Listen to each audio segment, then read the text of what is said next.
Plus, and this is a good time to bring in some pretty intelligent folks to talk about. And we do have a full table this morning. So joining us is Stephen Lawson, a Republican communications strategist who has served as senior communications advisor to House Speaker John Burns. He's also worked for Lieutenant Governor Burt Jones and Congressman Mike Collins. Democratic strategist Fred Hicks, the founder and president of the Hicks Evaluation Group, which has worked with hundreds of political campaigns for nearly 20 years. And Shannon McCaffrey, who leads the Atlanta Journal-Constitution's team that covers the state capitol, a longtime political reporter. Welcome to panel, guys. We just saw a fascinating conversation with Zach and Brad Raffensperger. Zach, you asked him if he's running. He said maybe. Stephen, I want to direct this question to you. If you're Brad Raffensperger, you're putting on the glasses for now. I know he's going to be the one that has to make this decision.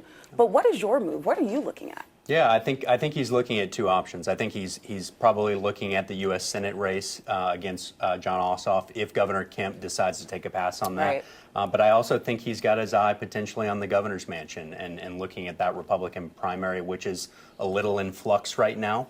So I think those are the two things sort of at the top of his list. And he knows, given his statewide name ID from 2020 and again in 2022, he's got a little bit of time to make that decision. Yeah. Now, Shannon, you've been covering Georgia politics for a long time. You saw that exchange. The Secretary of State, he did not officially announce, but did it feel to you like he was walking up to the line there? Do you feel like this is somebody who's going to enter a race? He certainly sounded like it. He definitely kind of was promoting a message that is probably what he would promote should he decide to run.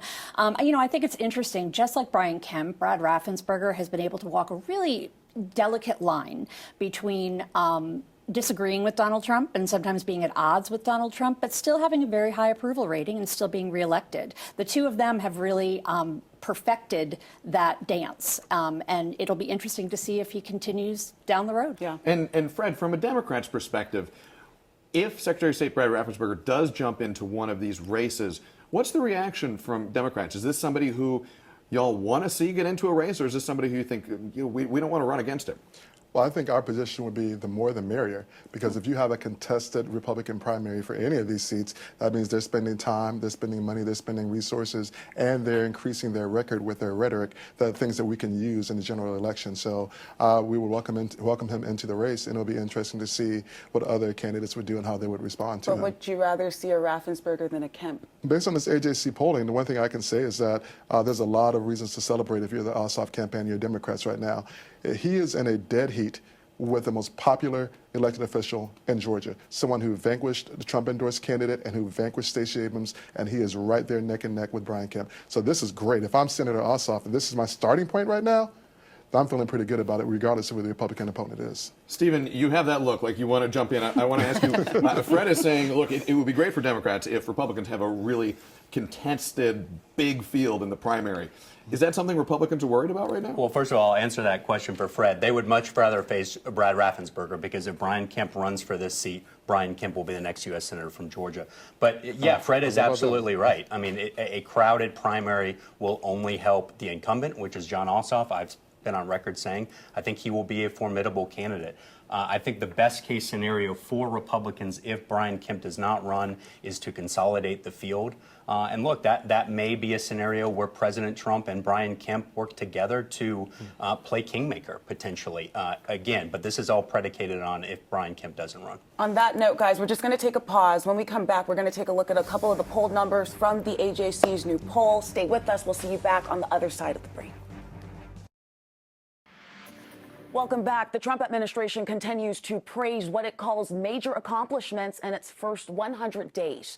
But the president of the National Urban League, Mark Morial, put out a statement titled 100 Days of Chaos Meets 100 Days of Resistance, where he laid out a plan to fight some of the president's actions. Well, Morial was in Atlanta this week, and I asked him where he sees that chaos.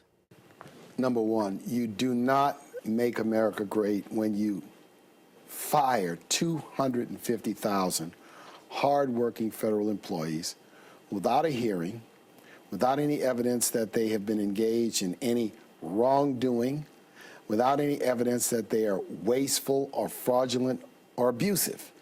Number two, when you issue executive orders to wipe out equal opportunity, which is diversity, equity, and inclusion, You are not making America great for everyone. You're dividing the nation.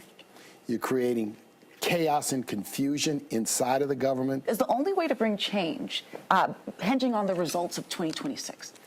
So first of all, I don't speak for the Democratic Party, the Republican Party, or for any political party, but I do speak for civil rights and equal opportunity, and I do believe that people in this moment want their elected officials to be more assertive, more aggressive, more vocal. It's not just about the election in 2026, although that's important.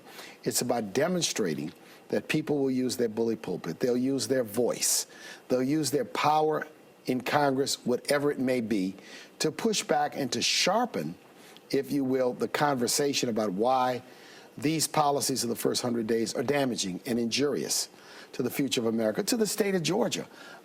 In Georgia, I noticed this morning, some of the publicly available polling shows that the president has lost a considerable amount of support. It's really support for his policies that have eroded.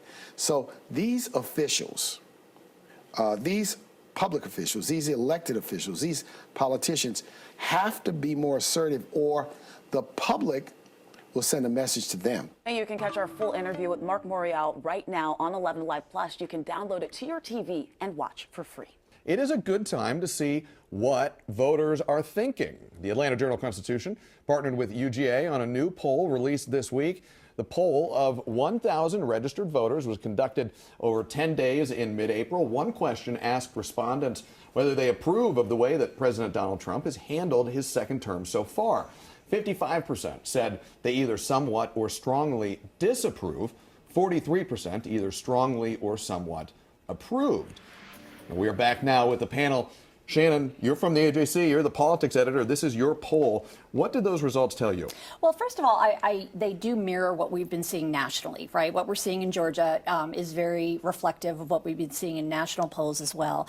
One of the most startling numbers to me, and there are a few of them in there, but is that 55% disapprove. That is up 10 percentage points from our last poll, which we conducted just before his inauguration. Granted, he hadn't taken office yet, but that's what he went into office with, a 45% disapproval rating. It's now 55. We asked about what they feel about his issues. I mean, he won the presidency largely on the strength of immigration and the economy. And the majority of Georgians we talked to in that poll do not approve of his handling of either. Stephen, you're a Republican. Are these numbers worrying? No, I don't think they're concerning right now. Obviously, polls are a snapshot in time, and I've said this before. I think the president has clearly come in and he's shaken up Washington, D.C. I don't think there's any question about that. He's dove into a number of policies and really, I think, probably ruffled some feathers in Washington, D.C. I think there's two things on the horizon, given the AJC's poll numbers, that the president and his team should be looking for. One, how do we bring these trade deals and tariffs in for a landing? I think that will be a central question to whether or not his poll numbers can improve. And then the second is this big bill that he is discussing on Capitol Hill in terms of tax credits and investments. If he can get both of those things done, I think these poll numbers flip and we go back to where he was getting at. If he's not able to do that heading into the midterm, I think there could be some more uncertainty. They absolutely should be concerned about these numbers. These are the worst numbers, if we look at it nationally, of any sitting president since 1953, since the advent of polling. And here in Georgia, when you're talking about a person who won the state just a few months ago being at almost 40% now, that's extremely problematic, and it's problematic for Republican candidates. And that's not me saying that as a Democrat, because Stephen, you know this, and I think everyone knows this. Once voters start to sour on you, they don't really ever get a favorable taste in their mouth again for you. We do want to move on to some more data, though, because this poll is big and there's a lot in it. So here we go. If the election was held today, who would you vote for in a potential U.S. Senate matchup? That was the question. 46% said Jon Ossoff. 49% said Brian Kemp in that potential matchup. Meanwhile, 48% said they'd pick Jon Ossoff, and 39% said they would pick Brad Raffensperger if that was the matchup. Two other matchups, potential matchups that were polled. One was Senator Jon Ossoff versus John King, the insurance commissioner there. 51% of people said they'd choose Jon Ossoff. 38% went for John King. And finally, 54% of people said they'd pick Jon Ossoff over a 37% group that said they would support Congresswoman Marjorie Taylor Greene. Shannon, let's start with you. What do those numbers tell you right now? And can they even say anything? Because some people might be watching and saying, gee, it's so far out in the future. What does this tell us? Exactly. And I mean, this is a hypothetical matchup, and all of those caveats need to apply here. I think it tells us one thing, that Jon Ossoff would love to run against Marjorie Taylor Greene.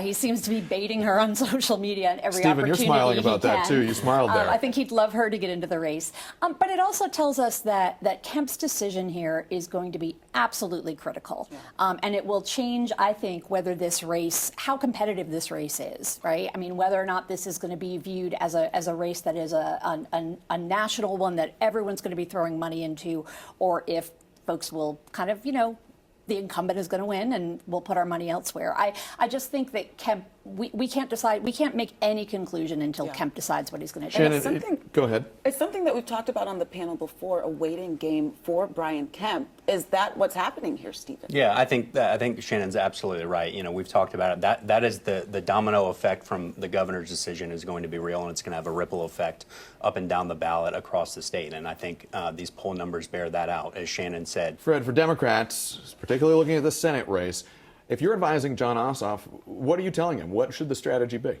Run against Donald Trump. What these poll numbers show me is that the closer a candidate is associated with Donald Trump, the worse they do with Georgia voters. Marjorie Taylor Greene, who was a spokesperson for Donald Trump, has fashioned herself after him, is at 37%.